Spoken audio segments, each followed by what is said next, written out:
الحمد لله وكفى وسلام على عباده الذين اصطفى أما بعد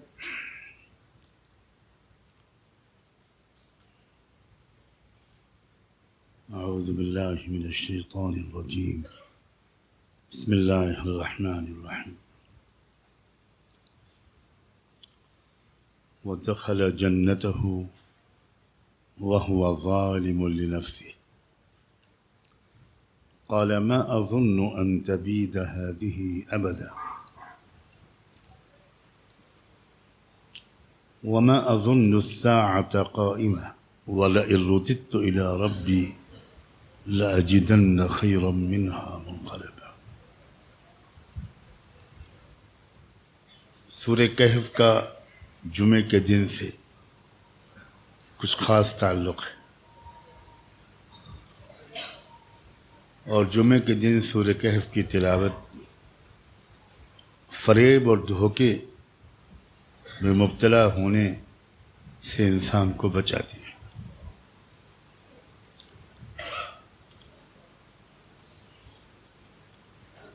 وہ انسان بہت کامیاب ہوتا ہے جو دھوکہ نہ کھائے، جو کسی چیز کی حقیقت کو سمجھ لے، کیونکہ جیسا نظر آتا ہے اکثر وہ حقیقت نہیں ہوتی، اور جو نظر آئے اسی کو مان لینا، متاثر ہو جانا، اسی کو دھوکہ کہتے ہیں، متاع الغرور۔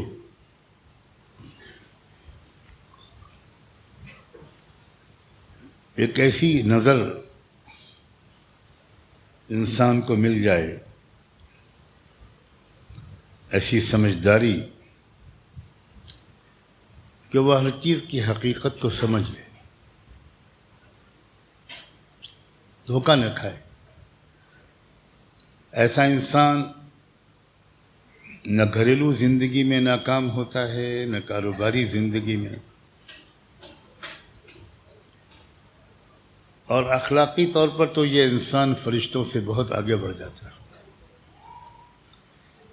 ہماری بنیادی کمزوری دھوکہ کھانا ہے، فریب نظر۔ ہزاروں طریقے سے انسانوں کو اس فریب سے بچانے کے طریقے اختیار کیے ہیں اللہ نے قرآن میں۔ دھوکے سے بچانا، فریب سے بچانا، اور یہ صلاحیت پیدا کرنا ہر انسان کے اندر کہ وہ دھوکہ نہ کھائے۔ مقصد شریعت کا اور اسلام کا ایک بہت بڑا مقصد ہمارے اندر ایسی گہری سمجھ پیدا کرنا۔ چنانچہ جو طریقے اختیار کیے اللہ نے ہزاروں، ان میں کچھ کرداروں کی مثال پیش کی۔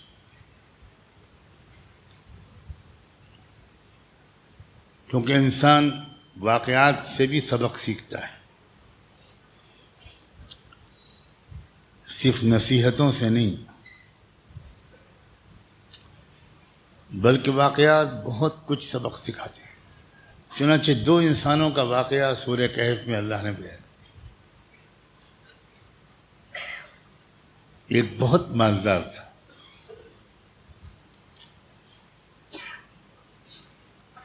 بہت زبردست اس کی باغات تھے، بہترین پانی میسر تھا دونوں باغوں میں، تو سینچائی کے لیے کوئی پریشانی نہیں تھی۔ وَكَانَ لَهُ ثَمَرٌ، اور خوب پھل آتے تھے باغات بھر بھر کر، اور آمدنی کے اور بھی ذرائع تھے اس کے پاس۔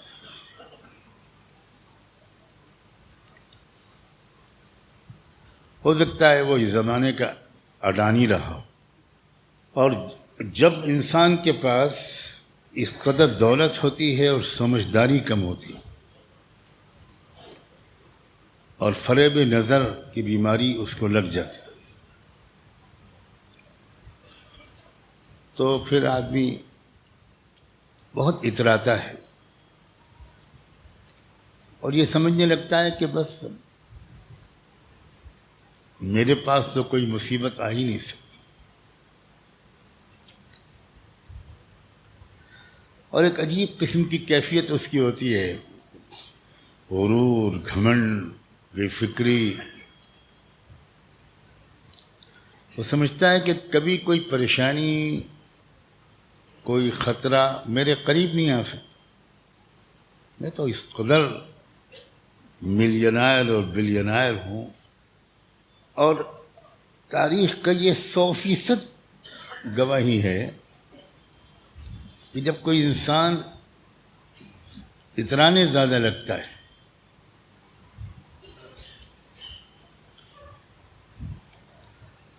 تو وہ اس کا زوال شروع ہو جاتا ہے. چاروں طرف سے عجیب اسباب بنتے ہیں اور آدمی کے اچھے دن رخصت ہو جاتے ہیں، عوام کے اچھے دن آنا شروع ہوتے ہیں اور وہ الٹے سیدھے فیصلے کرنے لگتے ہیں. تو وہ جو شخص جس کو قرآن نے ایک بطور مثال پیش کیا ہے، نام نہیں بتایا کیونکہ کسی کو بدنام کرنا مقصود نہیں ہے، کردار بیان کیا. وَدَخَلَ جَنَّتَهُ وَهُوَ ظَالِمٌ لِنَفْسِهِ. کس نفسیاتی کیفیت کے ساتھ ایسا انسان اپنے بزنس میں، اپنے سپر مارکیٹ میں، اپنے مال کے خزانوں میں جاتا ہے. قرآن نے 2 لفظوں میں بیان کیا، ظالم لنفسہ، کہ وہ شخص جو اپنے ان باغوں میں گیا وہ ایک عجیب نفسیاتی گھمنڈ میں مبتلا اور اس کی وجہ سے اس کے زبان سے ایک بات نکل آئی، ما اظن ان تبید هذه ابدا. یہ ٹھاٹ باٹ، یہ دولت کبھی ختم نہیں ہوگی، میں تو ہمیشہ ایسے ہی 2 میں سے 1 رہوں گا. پھر آدمی سارے ملک کا مال چوری کر کے اس معشوق کو دیتا ہے اور یہاں تک بڑ بولا پن بڑھتا ہے کہ وَلَئِن رُدِدتُّ إِلَىٰ رَبِّي لَأَجِدَنَّ خَيْرًا مِّنْهَا مُنْقَلَبًا. ارے یہاں تو یہاں، اگر میں خدا کے پاس گیا بھی تو میرے پاس تو اتنا سرمایہ ہوگا میں وہاں خرید لوں گا، وہاں تو مجھے اس سے بھی بڑھیا ٹھاٹ باٹ ملیں گے. فریب نظر کہاں تک انسان کو پہنچاتا ہے، اس کو سمجھو. کیا ہے نظر کا دھوکہ اور کیسی احمقانہ باتیں سوچتا ہے وہ آدمی جو فریب نظر کی بیماری میں مبتلا ہے، جو حقیقتوں کو نہیں دیکھ پاتا، نہیں سمجھ پاتا. اتنی سی بات اس کے سوچنے کے لیے کافی تھی کہ اس کا باپ اب دنیا میں نہیں ہے، کہاں چلا گیا، اس کا دادا نہیں ہے، نانا نہیں ہے، تو مجھے بھی تو آخر دنیا سے کہیں جانا ہے نا، میں رہوں گا تو نہیں ہمیشہ. مگر جب انسان دولت کے گھمنڈ، طاقت کے نشے میں مبتلا ہوتا ہے تو اندھا ہو جاتا ہے. اور پھر کیا ہوا؟ سورہ کہف نے بتایا کہ ایسی زبردست آفت آئی کہ سب ختم ہو گیا.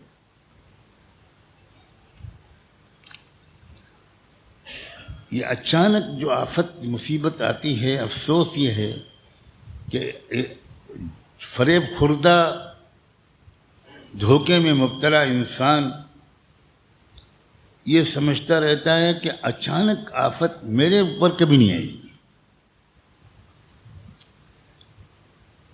پچھلے 1 مہینے کے اندر 2-3 ملکوں میں ایسی بھیانک آفتیں آئی ہیں کہ سب کچھ تباہ ہو گیا۔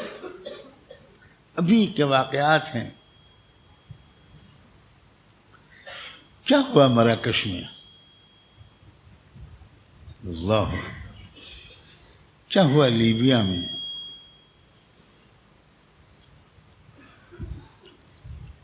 پورا شہر، پوری بستی الٹ گئی۔ جو باتیں قرآن میں ہم سنتے ہیں پچھلی قوموں کے بارے میں، وَجَعَلْنَا عَالِيَهَا سَافِلَهَا، اپنی آنکھوں سے دیکھ لیا۔ اور پہلے تو جو واقعات کہیں پر ہوتے ہوں گے اس کو وہیں کے لوگ دیکھتے ہوں گے، اب تو پوری دنیا دیکھتی ہے۔ مگر دل پتھر ہو گئے ہیں، ان کو دیکھ کر عبرت کوئی نہیں لیتا، ان کو دیکھ کر توبہ کی طرف بہت کم لوگ دوڑتے ہیں۔ ان کو دیکھ کر یہ خیال نہیں ہوتا کہ بھائی وہاں ہو رہا ہے تو ہمارے ساتھ بھی ہو سکتا ہے۔ افلا يرون انهم يفتنون في كل عام مرة او مرتين۔ ہمارے ملک میں بھی ہوا، کیا ہوا ہماچل پردیش میں؟ اس ہماچل پردیش میں جہاں ڈنکے کی چوٹ پر کہا جا رہا تھا اتنے دن کی مہلت ہے، ایک مسلمان ہماچل پردیش میں دکھائی نہیں دینا چاہیے، سب مسلمان یہاں سے نکل جائیں۔ اور اسی ہماچل پردیش میں کیا ہوا؟ پوری کی پوری بستی الٹ گئی۔ وہ اتراکھنڈ جس کو دیو بھومی کہا جاتا ہے، وہ اتراکھنڈ جس کو دیوتاؤں کا علاقہ کہا جاتا ہے، اور یہ کہ وہاں کوئی بھی برداشت نہیں کیا جائے، ہزاروں ہزار لوگ وہاں ایک جھٹکے میں ختم ہو گئے۔ مکان سب کے سب بالکل ریت بن گئے، ریت۔ کاش کہ انسان اللہ کو پہچان لیتا، کاش کہ ہم لوگ پہلے اللہ کی طاقت کو پہچانتے اور دنیا کی قوموں کو اللہ کی طاقت بتاتے، سمجھاتے۔ مت کرو ظلم، کمزور مظلوم بدلہ نہیں لے پائیں گے، لیکن عزیز ذو انتقام کا بدلہ بڑا خطرناک ہے۔ اس اللہ کی طاقت کو پہچانو، اس اللہ کی طاقت سے خود متاثر رہو، احتیاط کے ساتھ زندگی گزارو۔ غرور، تکبر، نشہ اور نظر کا دھوکہ، جو ان چیزوں سے بچ گیا وہ ہے علم والا، چاہے وہ ان پڑھ ہو، اور جو ان چیزوں سے نہیں بچا، چاہے وہ شیخ التفسیر ہو، شیخ الحدیث ہو، حضرت ہو، یہ ہو اور وہ ہو، وہ تو گیا، وہی اصل جاہل ہے۔ ابھی سے ان حقیقتوں کو، میرے عزیز ترین بچوں، نوجوانوں، ان حقیقتوں کو سنجیدگی سے سوچا کرو۔ اور کاش کے 2-4-5 دوست جب بیٹھیں ساتھی تو اس قسم کے موضوعات پر تمہارے درمیان باتیں ہوں، آپس میں اس کی طلبہ پڑھتے پڑھتے تھک جائیں اور کچھ اور ضروری کچھ بات 10-20 منٹ 15 منٹ 5 منٹ کرنے لگیں تکرار اور مذاکرے کے بیچ میں، تو اس میں چیل کوے کی باتیں نہیں ہونی چاہیے۔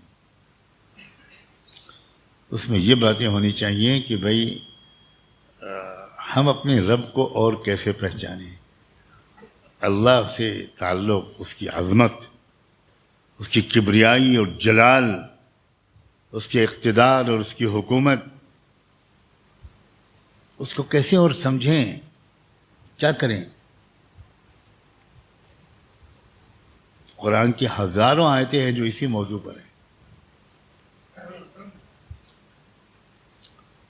سینکڑوں واقعات ہیں قرآن میں اور حدیث میں، ایک دوسرے کو یاد دلاؤ۔ یہ ہیں باتیں ایمان والے نوجوانوں کے موضوعات گفتگو کے، یہ ہیں۔ پوری سورہ کہف کا تو مضمون ہی فریب نظر سے نکالنا ہے، موضوع ہی اس کا یہ، جو دکھ رہا ہے وہ حقیقت ہو یہ ضروری نہیں ہے۔ کشتی کا سوراخ دکھ رہا ہے اور کشتی کا سوراخ ہلاکت کا سبب بنے گا یہ دکھ رہا ہے، حقیقت بالکل الٹی ہے۔ یہی کشتی کا سوراخ اس کشتی کو اور اس کشتی والے کے ذریعے معاش کو بچانے کا سبب ہے۔ یہ فریب نظر سے نکالنا ہے،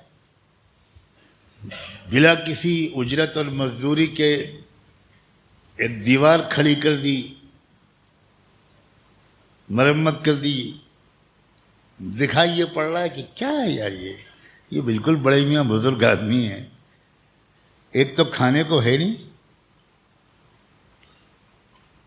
اور یہ نالائق دنیا کے کسی بدنام ملک کے باشندے ہیں جنہوں نے ایک وقت کی روٹی نہیں کھلائی۔ فاستطعما أهلها فأبوا أن يضيفوهما،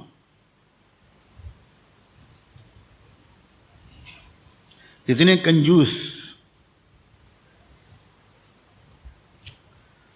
اور ان کنجوسوں کی یہ فی سبیل اللہ خدمت ہو رہی ہے کہ جناب خضر جو ہیں وہ دیوار ریپیئر کر کے کھڑا کر رہے ہیں، تو مدرسے کا طالب علم کہاں برداشت کر سکتا ہے یہ سب بات؟ چنانچہ حضرت موسیٰ نے ٹوک دیا، لو شئت لاتخذت علیہ اجرا، یا آپ بھی بڑے میاں، یہاں بھوک لگی ہے اور آپ فی سبیل اللہ خدمت کر رہے ہیں، رحمان فاؤنڈیشن کھولے بیٹھے، آپ نے کتاب المعاملات نہیں پڑھی؟ خدمت لے ہے تو اس کے اجرت لینی چاہیے تھی،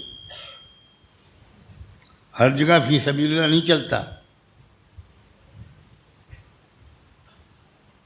اب یہ نظر ہے، نظر آ رہا ہے، حقیقت کیا ہے؟ حقیقت وہ جو مرد دانا ہے وہ دیکھ رہا ہے۔ اس نے کہا تم نہیں جانتے، یہ دیوار جو میں نے مرمت کر کے ٹھیک سے پھر سے کھڑی کر دی، یہ 2 یتیم بچوں کی دیوار ہے، اور ان دونوں یتیم بچوں کا جو باپ تھا وہ بہت نیک انسان تھا، اس کا انتقال ہو گیا۔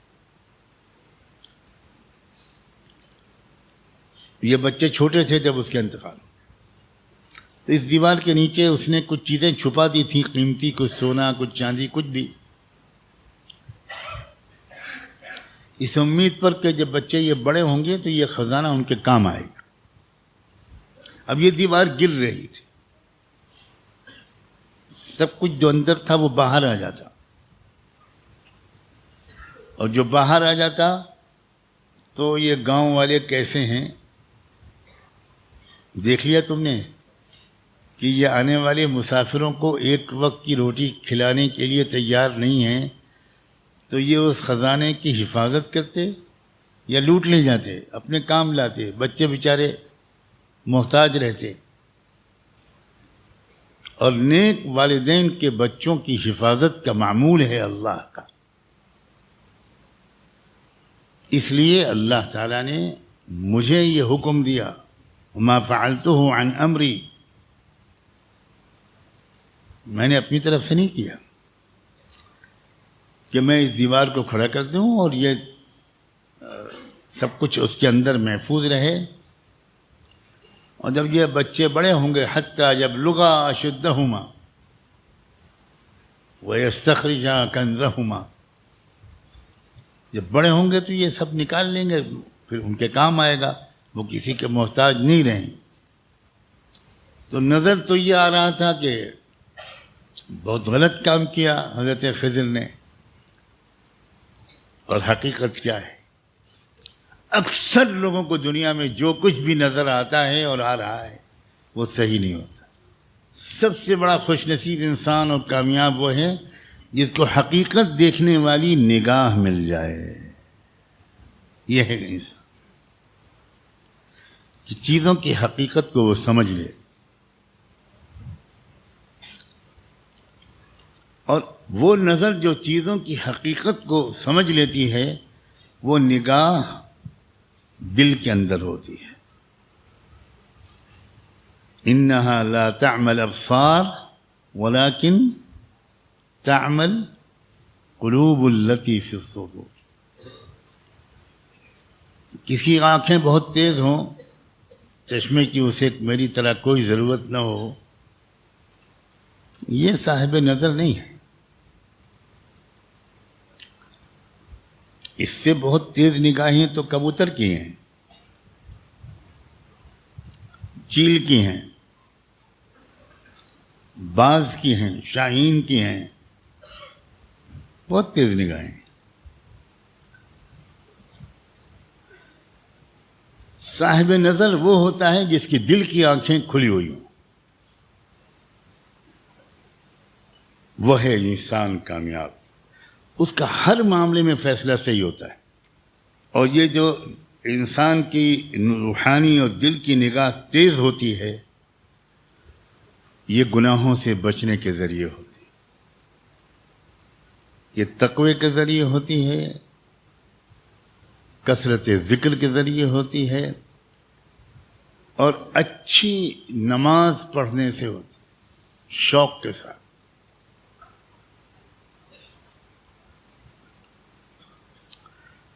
نماز کے سلسلے میں کوتاہی کرنا اپنے اوپر بہت بڑا ظلم کرنا ہے. جو انسان نماز میں کوتاہی کر رہا ہے، بار بار اٹھانے سے نہیں اٹھتا، دیر سے آتا ہے، وہ خود اپنے مستقبل کو بہت زیادہ بگاڑ رہا ہے. کیونکہ زندگی کے جو چیلنجز ہیں، اس زندگی کے چیلنجز کا مقابلہ کرنے کے لیے انسان کو گہری نظر چاہیے، قوت فیصلہ چاہیے. ہمارے بعض لوگوں نے علم کی تشریح یہ کرتے ہوئے کہا ہے، العلم ہوا معرفت الاشیاء کما ہی. علم نام ہے اس چیز کا کہ ہر چیز کی اصل حقیقت کو انسان جان لے. تو کیا منع ہے؟ تو یہ جو چیز ہے نا، یہ زندگی کو کامیاب گزارنے کے لیے انتہائی مفید ہے. قدم قدم پر زندگی میں یہ مسئلہ پیش آتا ہے کہ یہ صحیح ہے، یہ غلط، یہ مکان مناسب ہے کہ نہیں، یہ محلہ مناسب ہے کہ نہیں، یہ رشتہ مناسب ہے کہ نہیں. چھوٹی سے لے کر بڑی بڑی چیزوں تک روزمرہ انسان کو فیصلے کرنے پڑتے ہیں، اور اکثر وہ فیصلے کبھی صحیح ہو ہی نہیں سکتے جب تک کہ انسان فریب نظر سے چھٹکارا نہ پا چکا. صحیح فیصلہ کرنا کامیاب زندگی کے لیے بنیادی چیز ہے. ہر قدم پر صحیح فیصلہ کر. لوگ دین کو دنیا سے الگ کر کے سمجھتے ہیں،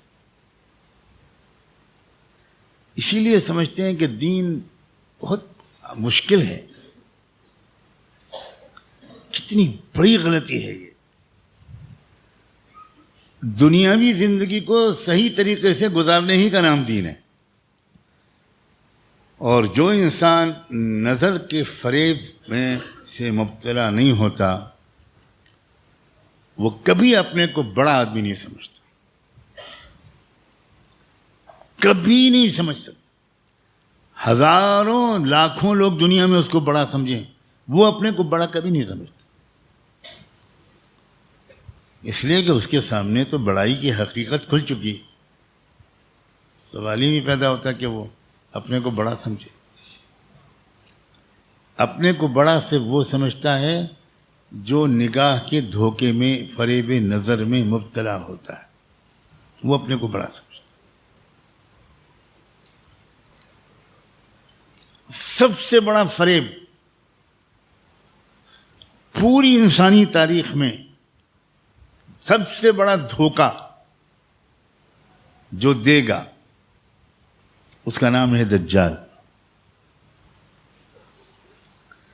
آپ سوچو کہ اگر سورہ کہف دجال کے دھوکے سے بچا لے گی تو معمولی دھوکوں سے بچانے کی کتنی زبردست صلاحیت ہوگی۔ اس دجال سے بڑا دھوکہ دینے والی طاقت کبھی دنیا میں نہیں آئی۔ اور سورہ کہف میں جب یہ تاثیر رکھی گئی ہے کہ جو سورہ کہف کی تلاوت کرے گا وہ دجال کے دھوکے میں بھی نہیں آئے گا۔ تو اس کا مطلب ہے کہ سورہ کہف میں کچھ ایسے مضامین ہیں، کچھ ایسی تاثیر ہے کہ وہ انسان کو فریب نظر سے بچاتی ہے۔ کسی بھی صورت کے فضائل کا تعلق اس صورت کے مضمون سے ہوتا ہے۔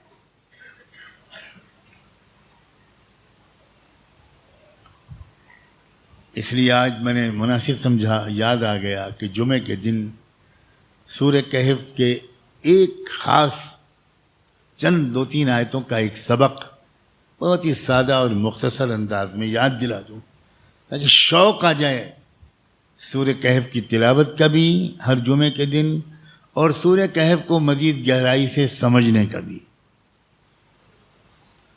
اللہ ہم سب کا حامی و ناصر ہو، ہمیں نیک توفیق سے نوازے اور ہمیں نظر کے فریب سے چھٹکارا دلائے۔